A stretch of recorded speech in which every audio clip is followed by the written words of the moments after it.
दोस्तों अंबानी भी अब खुद का एआई तैयार कर रहे हैं। दरअसल इन्होंने देखा कि open AI, Meta, x, Google पागल नहीं है भैया, इन्होंने खुद का एआई मॉडल तैयार कर रखा है, तो इसकी ज़रूरत है इन फ्यूचर, तो हमें भी अब इसके ऊपर काम कर देना शुरू करना चाहिए। तो यहाँ पर रिलायंस ने खुद का affordable AI tool just like chat GPT तैयार करने के लिए गुजरात के जामनगर के अंदर एक मैसिव डेटा सेंटर की भी सेटअप बना लिया है, जिसके अंदर वो एआई के ऊपर काम करेंगे, जिससे कि ये कहते हैं कि इंडिया के एआई इंफ्रास्ट्रक्चर को काफ़ी ज़्यादा ताकत मिलेगी और इंडियन यूज़र और इंडियन बिजनेसेस में काफ़ी ज़्यादा हेल्प मिलेगी इनके एआई की वजह से, जिसकी वजह से ये इस एआई पे काम कर रहे हैं। दोस्तों हम सुन रहे थे कि स्टारलिंक इंडिया के अंदर आने वाला है और आ भी रहा है, क्योंकि जियो के साथ में पार्टनरशिप होगी, एयरटेल के साथ में पार्टनरशिप होगी, लेकिन भैया हमारे पड़ोसी पाकिस्तान ने भी टेम्परेरी परमिशन दे दी है एलोन मस्क को कि आप अपना स्टारलिंक इधर ला सकते हो, क्योंकि जो भी रिक्वायर्ड परमिशन थी वो इनको मिल चुकी है। तो स्टारलिंक अब पाकिस्तान के अंदर आएगा इंडिया से पहले।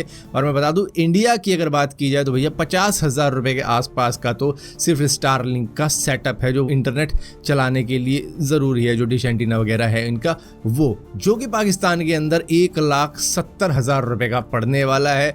और यहाँ पर 8,000 रुपये का मिनिमम हम देंगे, जो भी प्लान होगा इनका, हालांकि 20,000 तक भी जा सकता है पर मंथ, लेकिन 8,000 रुपये से शुरुआत होगी, जो कि पाकिस्तान के अंदर शुरुआत करेगा 26,000 रुपये महीना से। तो मैं ये सोच रहा हूँ कि पाकिस्तान के अंदर लेगा कौन इतना महंगा इंटरनेट। दोस्तों पहले तो हम चाइनीज कंपनियों को ही धोखेबाज समझते थे कि ये टैक्सेस वैक्सेस की चोरी करते हैं, इंडियन टैक्सेस को चुकाते नहीं है, जिसके अंदर शाओमी पकड़ा गया, वीवो पकड़ा गया, ओप्पो पकड़ा गया, वन प्लस भी पकड़ा गया। तो यहाँ पर ये इन्होंने लूप होल निकाल लिए थे ढूंढ के कि भैया इस तरीके से हम यहाँ पर टैक्सेस कम पे करेंगे। क्या करते थे, जो पेरेंटल कंपनियां होती थी उनकी रॉयल्टी पेमेंट काफी ज्यादा हाई रखते थे, जो कि एक्चुअली में फेक हुआ करती थी। और इसी के साथ साथ ये टैक्सेस को रिड्यूस करने के लिए अंडर वैल्यू प्रोडक्ट दिखाते थे इंपोर्ट के अंदर, कि भैया ये जो आ रही है आपके देश में चीज वो कम वैल्यू की है, जिसकी वजह से इन्हें कम टैक्सेस देना पड़ता था। ऊपर से मनी लॉन्ड्रिंग भी कर देते थे, फेक एक्सपेंसेस दिखा देते थे, तो इस तरीके से ये कम टैक्स चुका रहे थे इंडिया के अंदर, जिसके बाद में जब पकड़े गए तो फिर अभी तक केस चल ही रहा है इनके ऊपर। और अब सैमसंग भी पकड़ा गया कि भैया 5,155 करोड़ रुपए का टैक्स,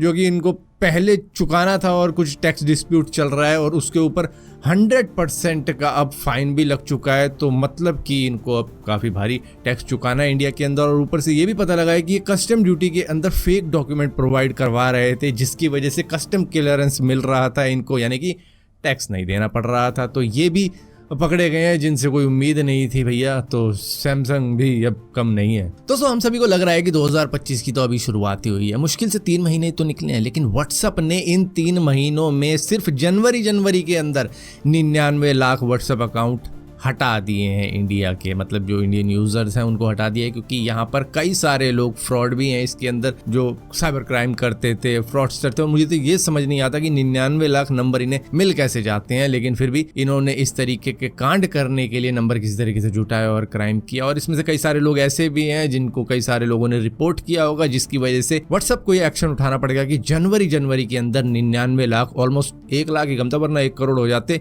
उनको हटा दिया व्हाट्सएप से ही। दोस्तों आपने एक न्यूज तो सुनी होगी कि दिल्ली हाई कोर्ट के जज यशवंत वर्मा के सरकारी घर में से करोड़ों रुपए बरामद हुए हैं, जिसकी वीडियो आप देख रहे हो इस वक्त में स्क्रीन पर। और ये फायर ब्रिगेड को मिले हैं जब इनके घर में आग लग गई थी, और उस वक्त में ये थे नहीं।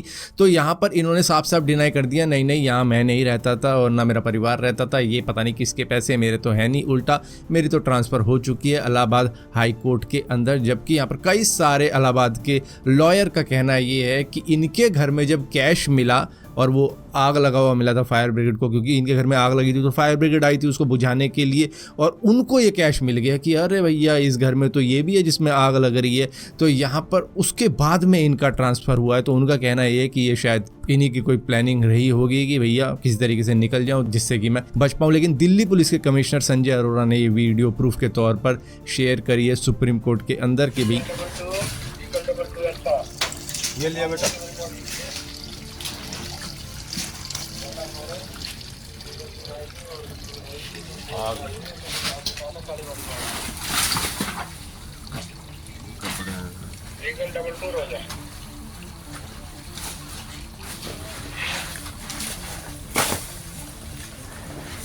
करना से लाइट ये क्या है,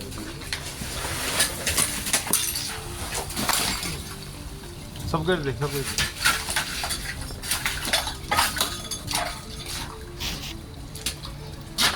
दे। ये भी लिया, महात्मा गांधी में आग लग रही है भाई। वहाँ लिया।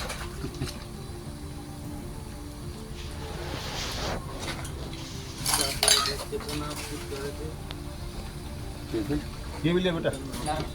ये कंफर्म है कि इनके घर से कैश मिला है और उसका प्रूफ है हमारे पास में। और यहाँ पर कह तो रहे हैं कि ट्रांसफ़र और ये कैश मिलना दोनों अलग अलग मुद्दे हैं, लेकिन यहाँ पर इलाहाबाद हाई कोर्ट के लॉयर्स ने स्ट्राइक कर दी है कि भैया ये बिल्कुल ही गलत है। इनके पैसे मिलने के बाद में इन्होंने अपनी ट्रांसफ़र कराई ये दिखाने के लिए कि नहीं वो मेरा घर है ही नहीं।